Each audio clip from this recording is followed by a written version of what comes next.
Welcome to Spirit Call Out, where Spirit delivers personal messages meant to reach you. Join me, Dr. Sean Marie Higgins, as I bring forth a message right now, along with teachings and guidance for everyone. This next message might just be for you.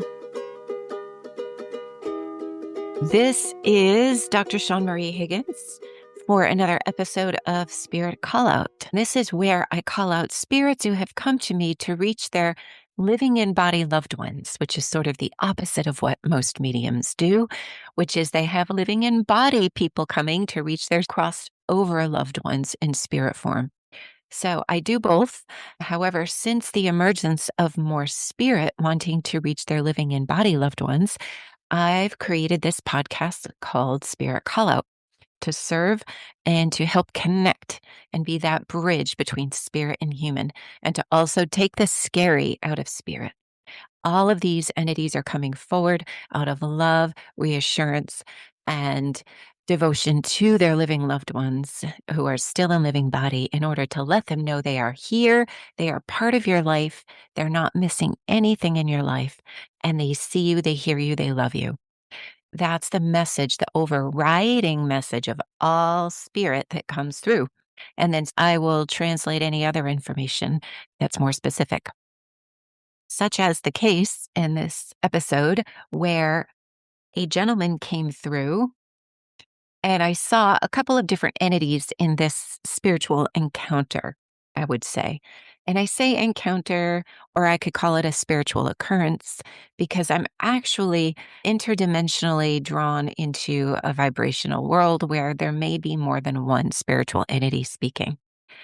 But this main spirit contacting me on February 11th, 2025, the date that I had the contact may have some significance to you. The first thing that came through was this older man, kind of a stocky guy, either bald or balding, and he was wearing a suit. He said he was convicted. The name Timothy came forward, and I asked him what he was in prison for, and then I heard and saw the word murder. It was not him, or it might have been him, who answered me. But in the spirit world, it's not as literal as it is in the physical world, talking with spoken language between living human to living human. I saw the word murder. I also saw very quickly a younger boy with dirty blonde or blonde, wispy hair, a young boy, kind of teenager, early 20s. Perhaps this was a living relative for who the message is for, although there are other people that this message is for, as you will find out as I continue here. So this gentleman came through. He was bald or balding, felt like he was in his 50s or early 60s age, and convicted of murder. Then I heard chatter and talking almost as if I was in a prison, someone talking about the inmates.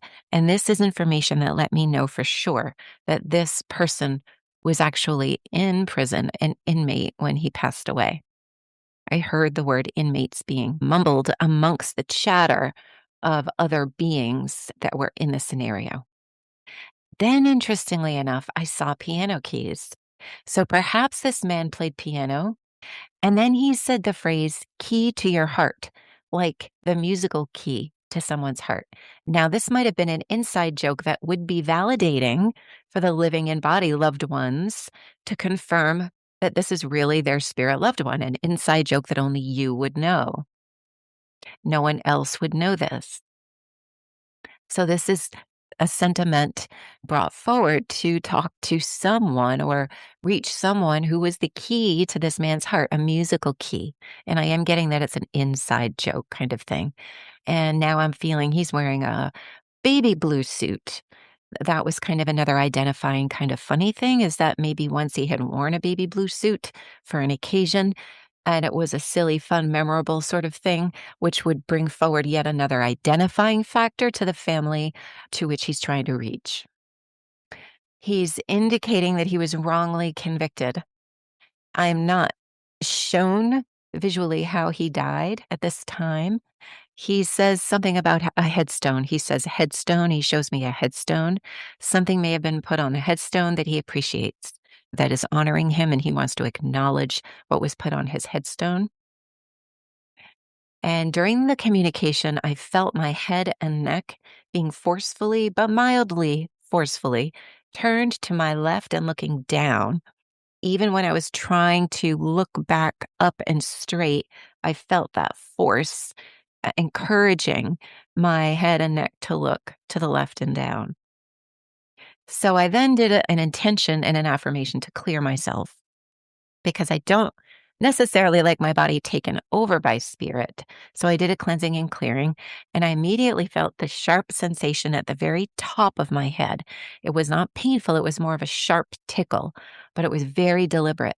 And I felt that either the gentleman was leaving my body through that area, or this was how he actually passed away. He was hit on the head that forced his head and neck to the left. So he must have been hit from the right to the top of the head, forced his head and neck to the left, and that was how he died.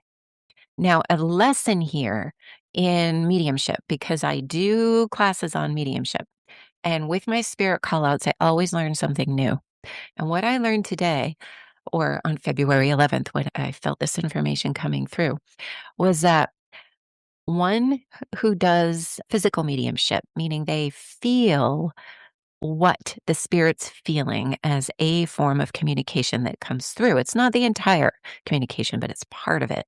It doesn't have to be as intense or painful as it was to the spirit.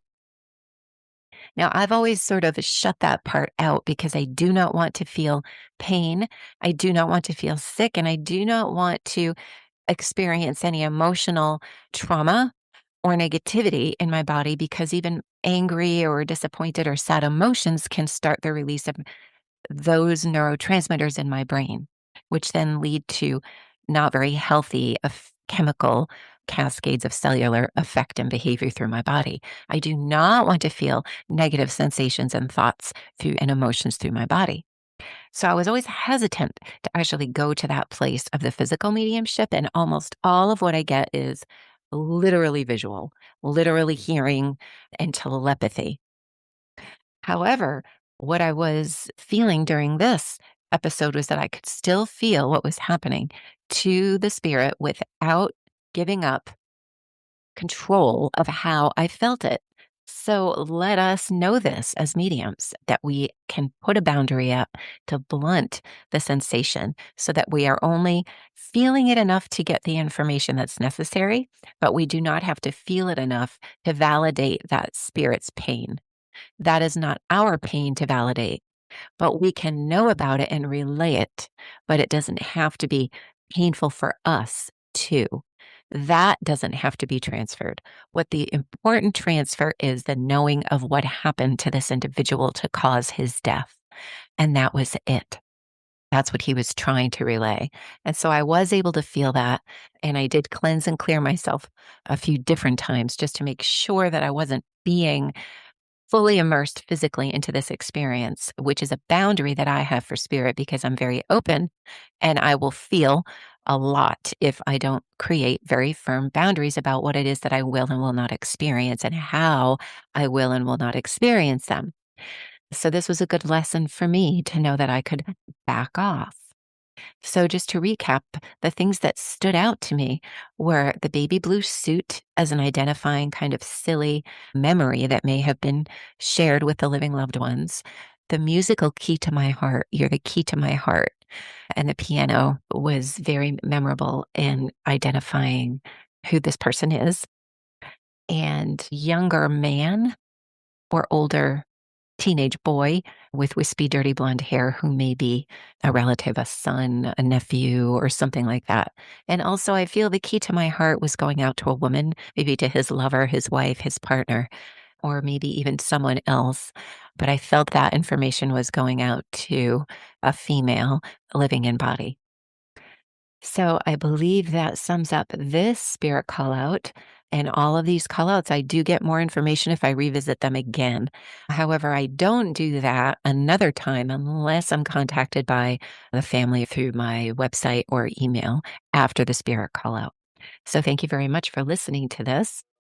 And stay tuned for the next spirit call out, which is coming very soon. Thank you for joining me for Spirit Call Out. To see images or any visuals that go along with this episode, and to discover more about me and my work, please visit www.osteopathicwell.com. Don't forget to check out Spirit Call Out on the Human Communion YouTube channel that also posts each and every episode. And until next time, I wish you joy.